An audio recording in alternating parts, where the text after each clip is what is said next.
Well, good morning, Melissa. I just want to welcome everybody here and introduce you to Melissa. This is Pat Fenner from Breakthrough Homeschooling, and today we're going to be talking to my friend Melissa Dickey. She is a contemporary homeschooler and has got a really interesting story and method, and I just love her to pieces, and I know you will too. Melissa is kind of interesting because she is not only a homeschooler, but she is an entrepreneur. She has already, at her young age, written and developed a curriculum on life skills for homeschoolers, and built a business and sold it. And so she's on to her next thing. But she's used very creative kind of things in her homeschooling, including developing entrepreneurship. And so I thought it'd be a really interesting and important, inspiring conversation for you to listen in on today. So, Melissa, good morning again, and thank you for being here with us. And I was go ahead. Happy to be here. Good. And I was just wondering if you could fill in the holes. I just kind of gave a skeleton of your background, but just tell us a little bit about your homeschooling journey. Sure. I was a reluctant homeschool mom. I never planned to be one because every homeschool mom I met was very strange. And honestly, probably part of the strange was like just their creative thinking out of the box and how they don't look like public school. And that was not normal to me. So it was strange. But honestly, guys, there is a whole bunch of strange homeschool moms. And so you're strange, you're weird, you're normal, and you hang out with those moms and it works. And then you're able to help your teens and your kids find friends, and it's a good thing, but it takes time. Anyways, I don't know why I'm saying all that. I'm trying to give advice. I'm just trying to say hello. So hang on. What happened was I started homeschooling. Well, during the recession of 2008, I was laid off. And I'm like, well, I'm not just going to sit at home. I'm going to go volunteer at my kid's school. So my son was in first grade, and he had actually had to repeat kindergarten. And it was because he was having a hard time reading. Honestly, we learned he has dysgraphia, which is a hard time writing and a hard time reading. So the poor kid in kindergarten, then the first year is just interesting. So when I was at the class, I was watching this precious woman who had 30 precious little first graders in her classroom. And I was like, I get it. I get why you don't have time to help every child. They're all different levels. I mean, it's a big deal. And I'm like, that's all I thought of. I'm like, never mind. I'm not going to do this because I want to be home and relax I love having coffee with my friends and going to Bible studies with kids. And then I actually loved waiting in the carpool line and listening to Dave Ramsey. Like I was like, I loved my routine. And then, but I just felt really convicted by the Lord. Like I for such a time as this, these kids are mine and I have this time and I should be doing this. So we brought Mateo home. And since then, we brought my daughter home. We brought her home at 6th grade. So he was at 3rd grade at that time. And we kept her, we had them both homeschooled through the rest of the school year for the rest of their school career, I guess. Yeah. Mateo back to public school for 8th grade. And then we offered it to Hannah for high school. And she was like, Mom, no, I see the drama just going to youth group and I'm good. And she was lonely and she missed not having friends around, but she saw the dangerous dramas of high school for her in her heart. So she just stayed home. Now that doesn't mean that you were isolating them, however. You got what? No. Yeah. What kind of things were your kids involved in? Probably, in the older years too, like middle and high school. What kind of things? Caveat, we lived in a tiny town. And by tiny town, I mean like a 1,600 person town, and we were the only homeschool family. Okay. So life very not like it, like we moved to a larger, like a 2.1 million people town for my daughter's senior year. So we've been here for 3 years now, and it's been phenomenal. We have like different co-ops. So every year we actually enroll in a different co-op every year, just like because there's so many options and you can meet new people and try different kind of classes. Like most people move, like when they're in a town, they find one co-op and they stick with it, which is cool. Do you, right? But in that small town, it was difficult. So my daughter, she read a lot of books and like learned that she actually loved reading. So that really helped her just kind of escape from her little world for a bit. And then had a library she could walk to before she could drive. Oh, wonderful.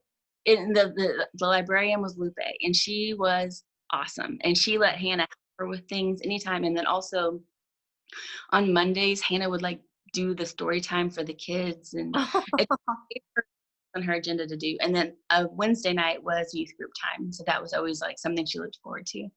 And then Mateo, his high school career happened in this bigger town. So he does co-op, and then he does youth group, he does Bible study, and he's a worker, so he loves it. Now, were you incorporating, or have you been incorporating any of his work experience into his homeschool program, or, so to speak?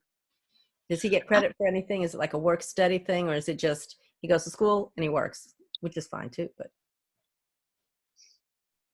I don't know how much of this you actually want me to tell. I'm in Texas, okay? So it's pretty simple. Like, we don't have to be formal with our education. And if Mateo's not going to college, which he's not, I mean, we actually could put together a transcript for him, but we don't do anything to the transcript. We do everything to his learning abilities. Okay. So, well, I mean, that's a very valid, that's very valid. I mean, that's an important distinction too, to know, is your child college, college, headed for college or not, college or career. I mean, those are important distinctions, which I don't think are necessarily made when you're going to a more traditional school. They seem to try to funnel you into college, I just because, it's a habit. It's what we've always known. That's why I wanted to make me and my husband go to college. And that's why they wanted to make my children go to college. It's what they know. And most of the cousins that they are going to college, and that's fine. To each his own. But like, we just knew from our life experience that there were other options. So we were clear that we would pay X amount of dollars to learn for their continued education, but it didn't college. We just wanted them to have enough knowledge to really be able to jump into the workforce and not start by flipping burgers at Wendy's. So yeah. Good. Okay, let's go. How the entrepreneurship thing, I know that's kind of played into not only your life, but your homeschooling. Can you speak to that at all? How have you used that? And actually, in one of my other videos, I talk about a lifestyle of learning, which incorporates family learning, family discovery. And that definitely, I know some of the businesses that I know of that you've done, small, side gigs, I guess people would call them, definitely incorporated all of your family. Can you speak to that a bit? How you work that into your life?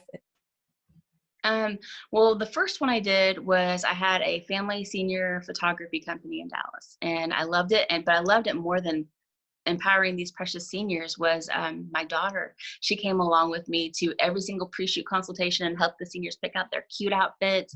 And she's like fifth grade, and she's like helping these seniors in high school, being like the authority on their outfits. It was really cute. And I loved the confidence she found from doing that.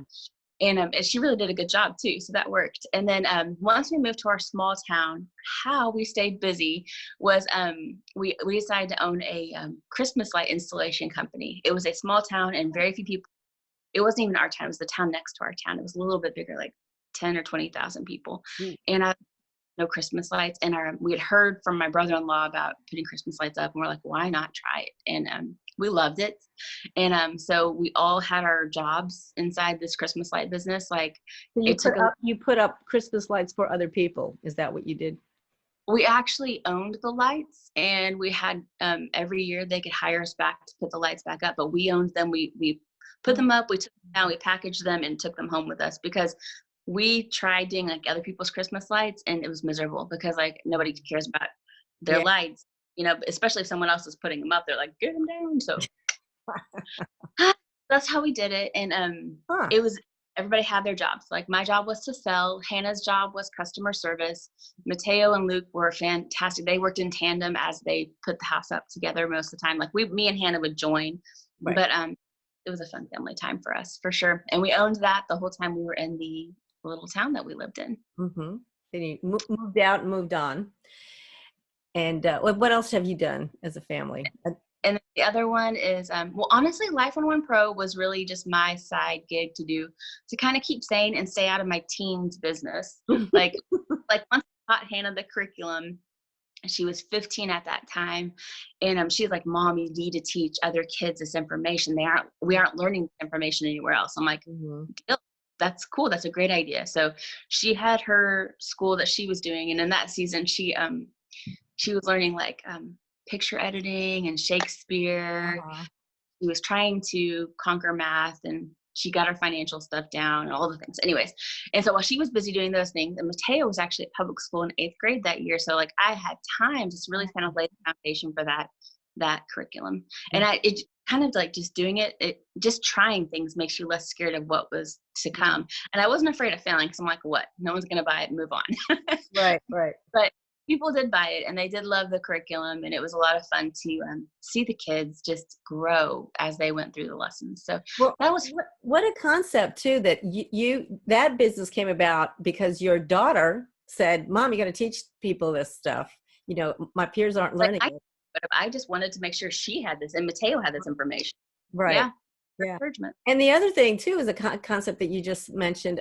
You just said it briefly in passing, but you know, what's the worst that could happen? The more that you try, you know, it just, you get over that fear of what's the worst that could happen, which I think is really an important concept in a lifestyle of learning, and for parents just to take in general, you know, to encourage their kids. What's the worst that could happen? Try something, you know. Yes, I agree with that too for homeschooling. Yeah. Yeah. Great. That's great. So now where are you right now in your homeschooling journey? I know your oldest daughter has moved on. Oh, tell us a little bit about that program, because that was an alternative to college that your daughter, Hannah, was involved in. Tell us a little bit about that. She chose to go through kind of like an apprenticeship program, Mm-hmm. and they taught her things like how to market, how to do customer service, how to do create your own brand online. Mm-hmm. And I realized the true like technology is heading that way. Like we have resumes now, but resumes are soon going to be on websites. People want to see what you can create. They don't really care what you know, because like people are coming out without abilities to do things. They just know how to pass tests. So I'm really excited for this new phase, because I think that hopefully they'll integrate it into the college world to help the kids start putting more stuff into practice. But in the meantime, she got to do that, and she got to really hone what she enjoyed doing. And from Christmas light business, she knew she loved customer service. And also she was one of those Chick-fil-A kids that that the staffers, that the parents like looked for her, like if her cash register, they're like, I want her cash register. And like Hannah was the kind of kid that would see someone celebrating, like just looking happy that day and wearing a Superman cape, and like she'd go and be like, high five, Superman. I mean, she was so cute. So she knew she wanted to go into customer service, and she was able to through the network of this apprenticeship opportunity, she was able to get on with a company that they do at-home care. So, and is very much her heart is taking care of people. So, and she's she's very busy right now with COVID-19 going on, and it's been a great fit for her. So she is very, very much succeeding at adulting. So we're happy for her. Yeah, and see, I think that's important for people whose kids are traditionally being educated, to know that there are other options besides just college. But you really were able to discover that program and encourage her to do that, because you knew her interests, you knew her skills, you knew her, you know, what she was best suited to do by being with her, by educating her. Like that is the big secret that is amazing, is we actually, like, we think we know our kids when they're in public school, but like, dude, you actually get to know your kids, and they're like this totally neat thing, this person that's just full of personality and all kinds of fun quirks, and it's special. It's special. Yeah, it is. Well, I want to thank you. What was that last thing? Over time, it just kind of continues to build, and that relationship grows better. So yeah, it is wonderful. Not to, of course, you could always have a relationship with your teen, and even through working through the hard times, no matter how they're educated, but having that extra one-on-one time with them, and kind of being almost forced to do the 24/7 being with them, helps you both work through those times. Oh, I do want to say though, two things of advice I give every single mom considering homeschooling is what me and Pat have talked about right before this call. We actually talked about it, is do not do public school at home. Schooling does not take a long time. It takes 2 to 4 hours depending on the curriculum you have for your kid or what you want. And then also make time for me time for you every single week. Find a way to get away for a couple of hours and go refill your cup, whatever it takes.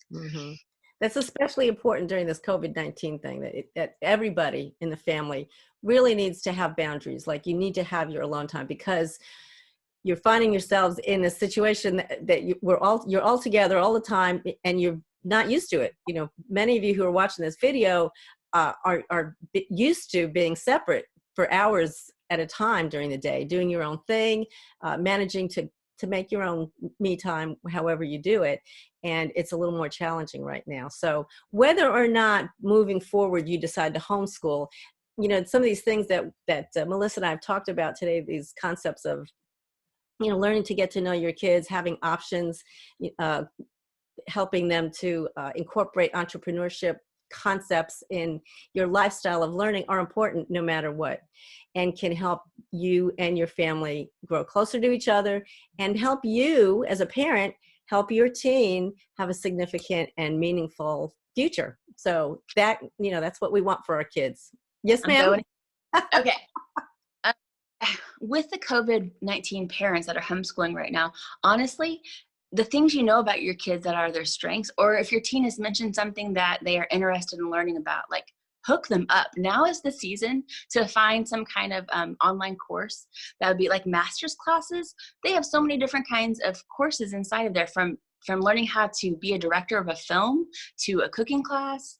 And there's all kinds of coding classes out there that are fun to work with. So if you can find what your teen wants to learn right now, help them in their free time, because you notice that the public school doesn't even take that long. So really, truly help them find a way to learn their strengths. Yeah, and I'll have some links underneath this video to some options that you can start using, you know, to discover that. So, all right. Well, Melissa, thank you so much for your time. We're going to wrap this up, and I appreciate you for spending your time and sharing your history and your story and encouragement with us. And I hope this video has been encouraging to you too. Please go ahead and leave comments. I'll have contact information below this video as well. And I hope to see you in the next one, but thanks so much. Bye-bye. Bye.